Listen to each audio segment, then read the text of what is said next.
Welcome to the Fleet Success Show. We are a podcast dedicated to talking about the fundamentals, standards, and best practices that empower today's fleets to achieve fleet success. Let's get into the show. Welcome back for another episode of the Fleet Success Show. Your host, Josh Turley, joined by Jeff Jenkins. Hey. All right. Well, we're going to keep this theme going. We talked a little bit about PMs over a couple of episodes here. We're going to kind of wrap it up here with this episode. So 3 episodes to talk about PMs. You would think it's a lot more simplistic than that. You would hope, right? But there's so much good stuff with PMs. So there's a lot of efficiencies to be gained, and they have such an impact on the rest of the organization and really the fleet with your budgets and being profitable and hitting, making sure that you're not running your cost budgets. Yeah, it's like we talked about in the last episode. This is like the most important thing you can do. Yep, having a good, solid PM program. Absolutely. So, and I think this came in from listener feedback as well for us to talk a little bit about PMs and things like that. So it's really grown into something beautiful. So thank you. Beautiful, just beautiful. So today we wanted to talk about we talked about checklists, we talked about frequency, how often you should bring them in. Let's get to the reality of the situation though, which is that I can say that the PMs do, but man, getting drivers to bring the vehicle in, right? Like how do I get drivers and get departments, to schedule the PMs, to bring in the PMs? How do we get them to be compliant with our PM policy? Just to make sure that we're actually doing what we said we needed to do. Yeah, you actually, it's funny because you have to know the dispatcher or the fleet manager and the driver to know which method to go with. Yeah. Because some of them, all you need to do is just send a message. It's quick. They get it done. Yep. Others, you have to knock them over their head. You really got to go barge down their door. And like city managers, you guys have the same issue. Yeah. Because you've got to go deal with, public service fleets. You've got to go public works. You've got to go, and, public works is usually not too bad.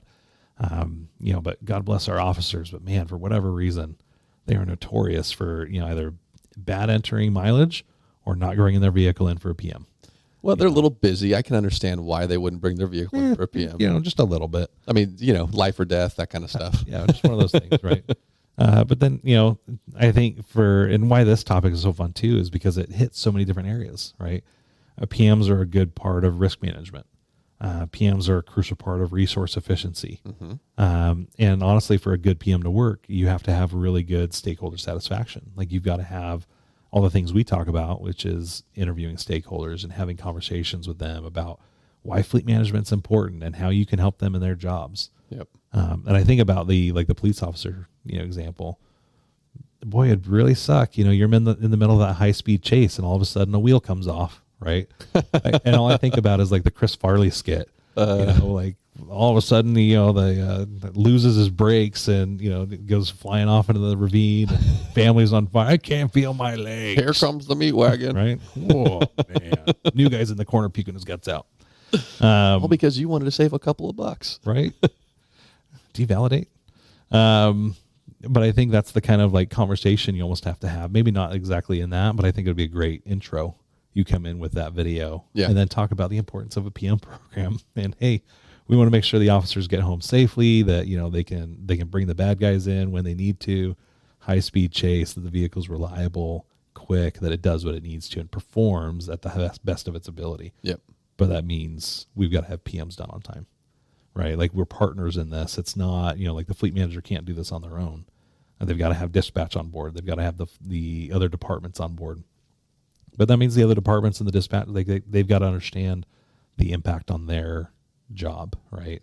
And how this is really there for their benefit. Less breakdowns means more vehicles available, which means deliveries delivered on time. Yeah. Less angry customers, right? Yeah. Well, the good thing is there actually are a lot of different ways that you can help manage this. Yeah. Like lots of different ways. So you talked about, sledgehammer and doing the hard things.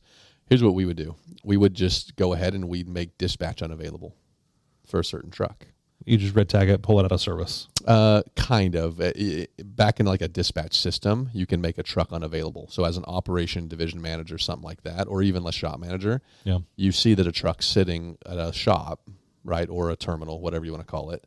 You just put it out of service so it can't it can't move. The driver can't log into the vehicle, right? He can't get dispatch information, which means he can't be dispatched on a load, which means he doesn't have the info to go pick it up. Like all that is available, right? That's like you do that when you don't have people that are willing to be in compliance. Right. Right. Like that's the brute force sledgehammer, and you can have systems. I actually love this about our system too, is like, we can integrate with like a PeopleNet or the ELD system. Well, if you can't log in and start up your ELD, guess what? You're not taking that thing on the road, right? Nope. You can have it integrate with your dispatch system, so they know that this, by the way, this is overdue for a PM and it's unavailable, and they can't override it because it's coming from the maintenance system, right? It's a system they don't have access to. Oh yeah, like in McLeod, like you go to try and pull up a truck and automatically you just get this box that pops up that says dispatch unavailable. Yep. Right. Why is it unavailable? PM compliance. Yeah, and that's it. So that's definitely, having systems and policies working together, to automate as much of that as you can. And then it really just becomes like, well, no, the system put it out of service. We've got to bring it in. And there's no bad guy. It's just, we all agreed this is what we were going to do. And once you're out of compliance, yep. Exactly. Go ahead and do it. A word of caution to that is you have to restrict who can override that. Yeah. Right. I've seen it to where like you allow an operations manager to override, and they're just like, yeah, I'm overriding that. I don't even care right now. I got to get this load done. I got to get this load moving. So they'll go in, and they're usually the biggest culprits of not being in compliance because they're not holding their dispatchers or their drivers accountable. So you've got to make sure only certain people have that override authority. Yeah. Well, and that's the biggest issue there is the short-sightedness, right? Because they're only thinking about that load that day, not realizing the risk that they're putting and the liability they're putting on the company. 100%. Yep. Because if, let's say, we put a vehicle out of service and then they decided to override it, it goes out on the road and it causes a fatal accident, they're probably not going to be criminally prosecuted for that, right? The driver might have a huge impact on their license, and like their CDL is going to get some points.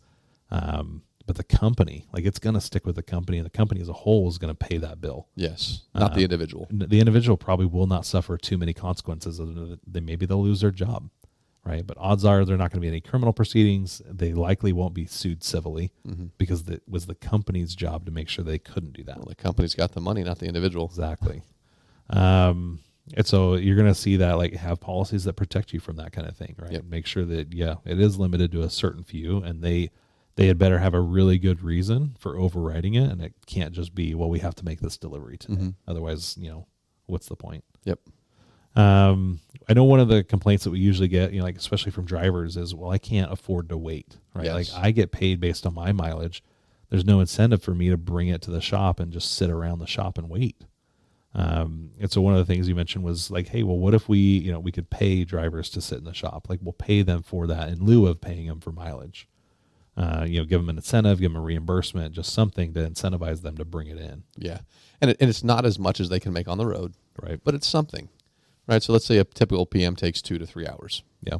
Right. Well, you pay them, $25, $35, something like that to bring it in for a PM. At least then they're getting some type of compensation for sitting there, and it gives them a little more incentive to be there. Of course, with inflation, and like the whole fight for 15, like that probably is up closer to $45, maybe $60. But listen, I was in trucking years ago, so who knows? So, but those are things you can do to kind of help offset the penalty for them not having a vehicle. Yeah. Because I've seen, like, I've gone into city shops and they're sitting in the waiting room as 2-3 police officers waiting on their vehicles to get serviced.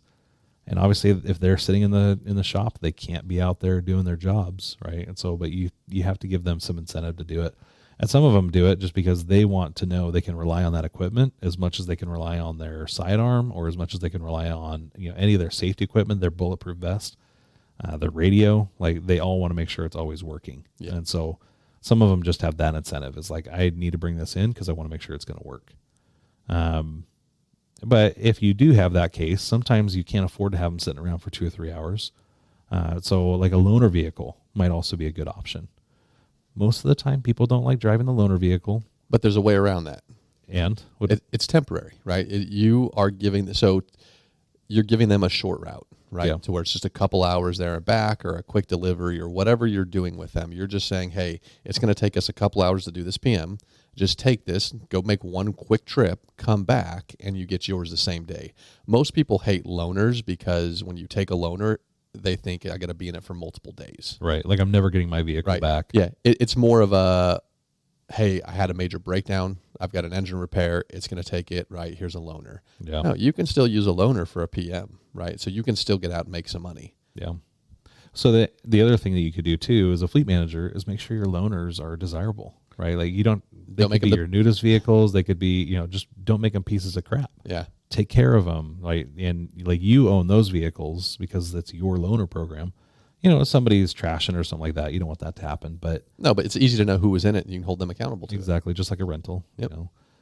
But if you make it desirable, you make it clean, you make it a nicer vehicle, maybe one of the newer vehicles in the fleet, and you keep it fresh, people are less resistant to take it because it's like, oh, actually, this is nicer than my truck.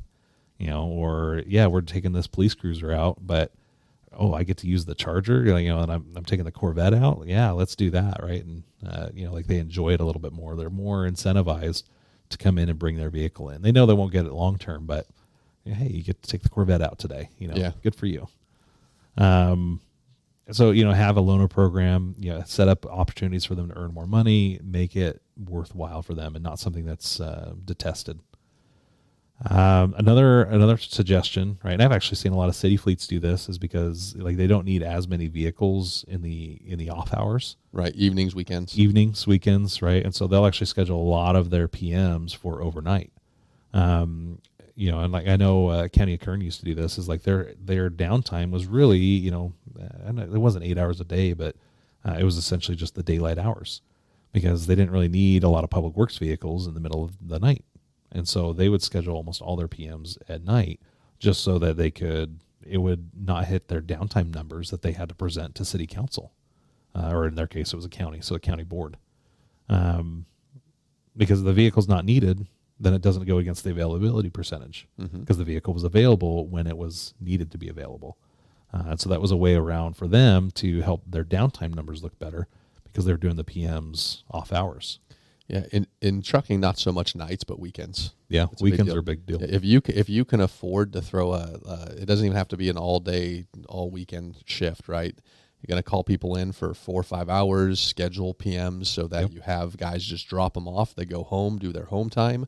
When they come back, it's ready to go. Then you don't have to worry about the driver sitting, not making any money, because we've now done it when they're off. Right. Yeah. And, even if they're off during the week, you can do the same thing, right? Just most guys work during the week. Right. And so you can plan that with dispatch and say, hey, we've got a driver that actually works on the weekends, but they're free on Wednesday, Thursday. Perfect. We're going to pull that vehicle when it's not in use, when it's not needed. Yeah. Here's a word of caution. If you schedule something, do it, even if you know that they're not going to pick it up.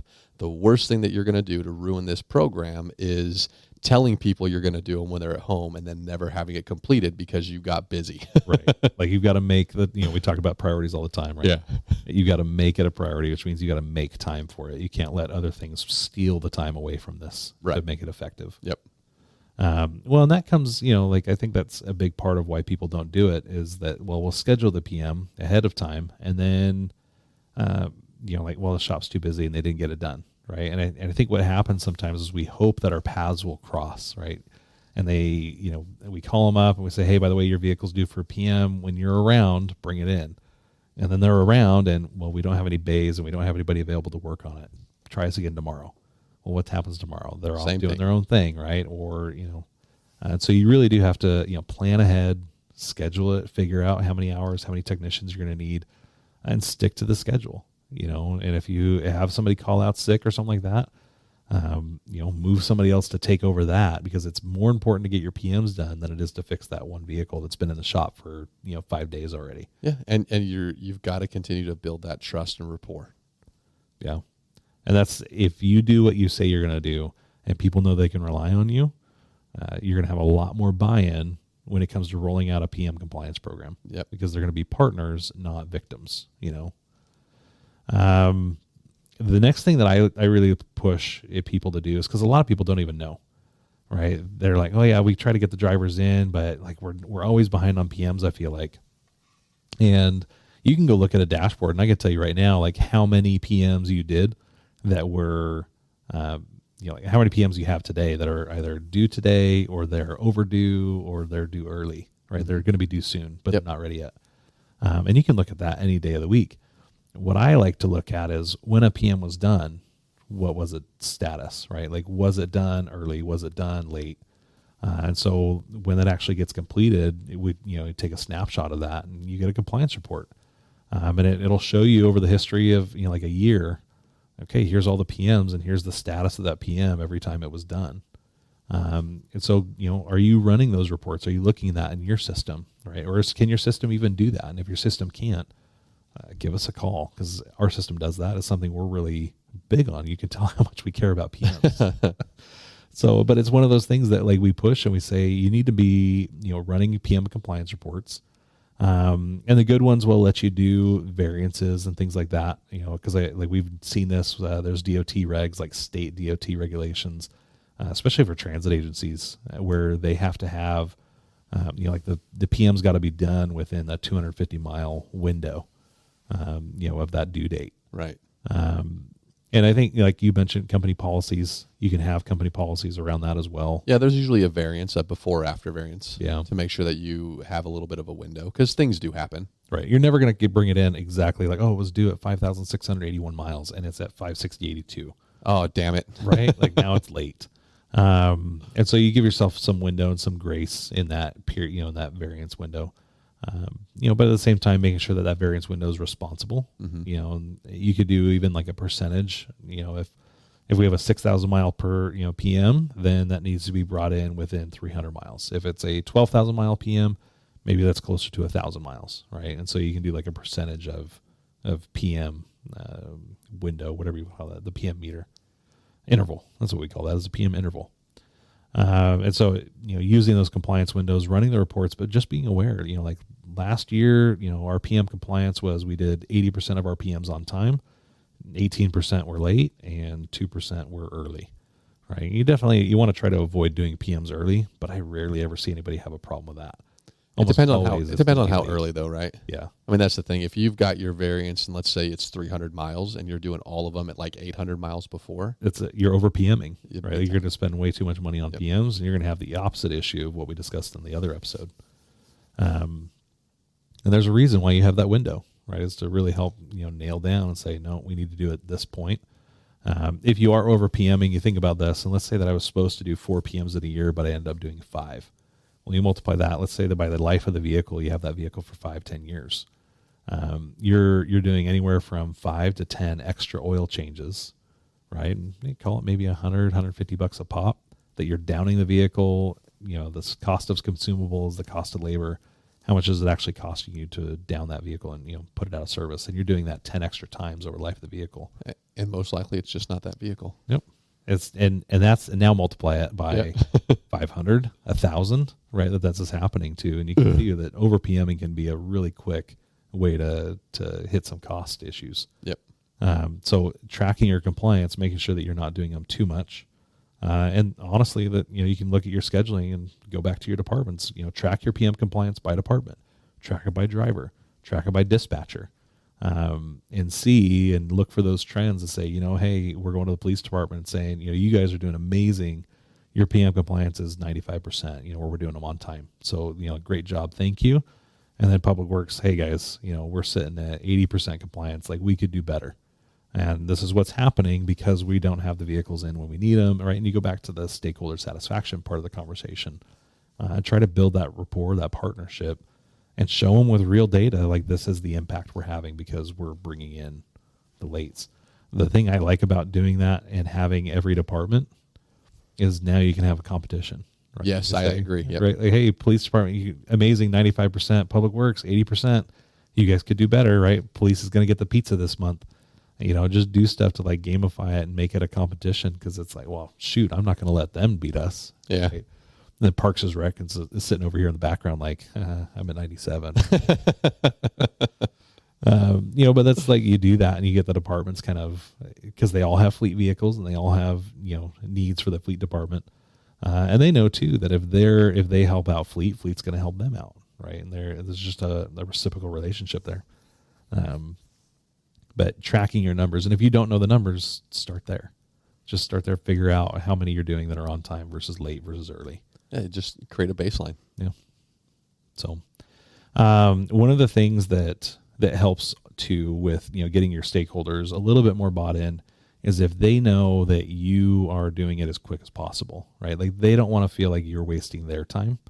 Because if you've got an officer sitting in the waiting room, or like we talk about trucking, you've got a driver who's not making money because they're not on the road. Yep. And you tell a story too about like there's a company you used to work for that it would take 10 or 11 hours For a PM.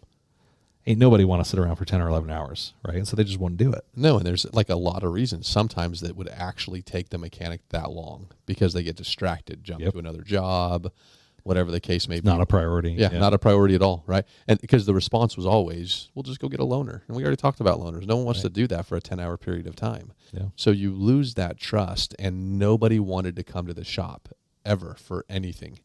You would see guys that would much rather break down over the road because it would take less time, even with the breakdown over the road, than to come back to that. It was crazy. Right. But that happens, right? Because a lot of PM processes, and hopefully, if you listen to the last few episodes on PMs, you're kind of getting this, is that your PM process really, it helps reinforce all of the things that we've been talking about, right? Your checklist is a huge part of that process to make sure it's thorough. The other things we talk about is like pre-prep your station. If you've got you've got a PM coming in, you already know what parts it's going to need. Yep. Go get them before the vehicle ever shows up, right? Be ready for the PM to happen so that when it comes in, boom, you hit it, you do the inspection, you do the repairs, and then it's out, right? And the less impact you can have on your stakeholders, again, the more likely they are to participate in the PM program and be a partner rather than a victim. Yes. So one of the things we always recommend is creating part kits, right? Is like bundles of kits, or they're stored in the same area. So when you have to go to the parts room, you're not looking across the entire inventory. There's an area for the oil. There's an area for the air filters and the oil filters, right? Have pumping stations in each of the bays, so that you can do oil directly into the vehicle right from the roof, instead of having to go get oil and then pour it in. One of the other things that I like seeing is a dedicated PM bay, right? One that you don't even have to have a lift, right? Like you go in, it's got the concrete hollowed out so you can go down under the deck. You can get the oil changed out. You can do your inspection without ever having to lift that vehicle up. And that's a huge time saver. How many do you actually think have dedicated PM bays? I'm just curious. I don't know. That's a good question. So a lot of the shops I've seen do have them. I don't know that they're using them specifically just for PM. Yeah, I know there's a lot of PM bay. Like most shops are built with all of them being PMs right. bays, right? Because it's just easier. Yeah, to work on a vehicle that way. But like I've seen a lot of like dedicated tire bays. Yeah, for example, or like a rebuild bay to where you're doing a whole in-frame on an engine or whatever else. But a lot of times I don't see a dedicated PM bay. Yeah. Well, and it talks about, we talked about this the other time, is do you have an experienced mechanic doing your PMs or your experienced technician, right? And sometimes it's like, no, you're on the PM bay today, and like that's your whole job, is just vehicle comes in, you do the PM, and it goes out. The key is making sure that you have that availability in the bay, because I've seen people do that where they had one, or they have the ability to have one, but they keep filling it up with down vehicles. Yeah. And then it's like, once that vehicle's taken apart, it's not leaving the garage until it's fixed. Nope. And if you're waiting on parts because there's a part supply shortage, well, guess what? Now you're doing repairs out in the parking lot. Oh, the worst. And here in Arizona, not a bad day, except it's 115 out. Or hopefully it's not a winter day in Boston, and you're having to do it out in the snow and the cold and the ice, right? And that's the deal, is that, protect your PM bay, and so that you don't have a vehicle, parasite get down waiting on parts, and it's just going to sit there because it can't come off the lift until that part comes in, But also, as you create that dedicated PM bay, and this is why I do like a dedicated one instead of, every bay is a PM bay, is because you can set that PM bay up for the workflow. That you can do an inspection quickly, that, the parts in the wash bin and everything are really close to it, so that they're not having to go, like make compromises for, well, we have a lift that we have to walk around. Well, on the PM bay, we're not doing that, right? Mm-hmm. Maybe we do a tire rotation or something like that, so we have to lift it just to check the brake pad depth and all that. But, the idea is that you want to make sure that piece of the process, the PM process, is, that the workspace facilitates that as quickly as possible. Well, you just talked about, not having to get like containers of oil, right? Getting an oil pumping. Yeah. You could just have that at your PM bay. You don't have to have that through the whole shop. Yeah, you don't have to have it everywhere. You can just put it in your PM. Like, so you think about it like, oh my gosh, I got 8 bays. I can't afford to do that. Well, you don't have to do it to all bays, right? You can modify a bay just for PMs. Yeah. And give you plenty of space to walk around, whereas the other ones don't necessarily need as much. But like think about the whole process. Think about all the steps in the checklist, and then design a workspace around that process. And you'll be surprised like how much faster you can get your PMs done. And I think that's the key is that, we talked about spending 50 to 65% of your labor hours on a PM. Mm-hmm. But if your PM process isn't efficient, you're not really spending 50 to 60% of your labor hours on the PM. What you're doing is wasting 10 to 15% of your PM hours and actually working, maybe your PM percentage in that case is closer to 30 to 40%. And then you have another 20% loss because your PM process is broken. It's a big number. It's a lot of wasted time when you think about it. But when you're talking about 10 to 11 hours of PM, right? Like that's, your normal PM should be able to get done in 2 to 3 hours. Yep. Depending on how thorough it is. And most of the time I'd say that your base PMA should be anywhere from an hour to an hour and a half. Oh, got it. Yeah. Right? Like anything longer than that and you're just wasting time. Look at your process and make sure that it's streamlined. Look at your workspace, make sure it supports the process. And really design your layouts into your, go get the parts ready to go, put them on a shelf. If I know that I have 8 vehicles coming in for a PM that day, I should have all 8 vehicles worth of PM parts right there. And there should be a little staging area in the PM bay. I don't need a staging area in all the other bays. I just want a staging area here. I can schedule it out. I know when they're coming in. I put it in order. It comes in. Like I don't even have to go to the parts room. It's all just right there ready for me to go. And that's what proper planning looks like. So, boy, another fun topic for us today. That was good. Like these are pretty in depth. They're deep. Yeah, which is what we wanted to do. Like we talk about fleet success. We talk about the podcast episodes and things like that. Like this is the kind of stuff that we want to make sure we're bringing to the audience. Yep. So, and hopefully you guys found value out of it. Hopefully, I mean, I know our audience knows fleet. Yep. Right, but hopefully you learn something, or at least are going to be able to take something away to be able to implement it into your shop to help you with your PM compliance, to make it a better process. And if you think we're idiots, I'd love to hear your thoughts on it. Podcast at rtafleet.com. Love to hear your take on it. We'll be sure to bring up your opinion on the air. Yeah. And we promise not to make fun of you. Like we definitely want to hear your opinions. So with that's going to wrap it up for us today. As always, if you want to hear more topics like this, you can come hear from Steve and myself and Jeff and Mark. We're all speaking at the Fleet Success Summit in March. Go to fleetsuccesssummit.com. Love to see you there. You can go check out the registration, check out the agenda, look at the other speakers that we have coming up. We previewed a few of them on the podcast already. You're going to hear from a few more throughout the next coming months as we get closer and closer to the event. I would love to see you there. So until next time. See you guys later. Have a good one. Thanks for joining us on this episode of the Fleet Success Show. If you like the show, we'd appreciate your 5-star review. Be sure to subscribe anywhere you listen to podcasts and come hang out with us on social media at Fleet Success. See you next time.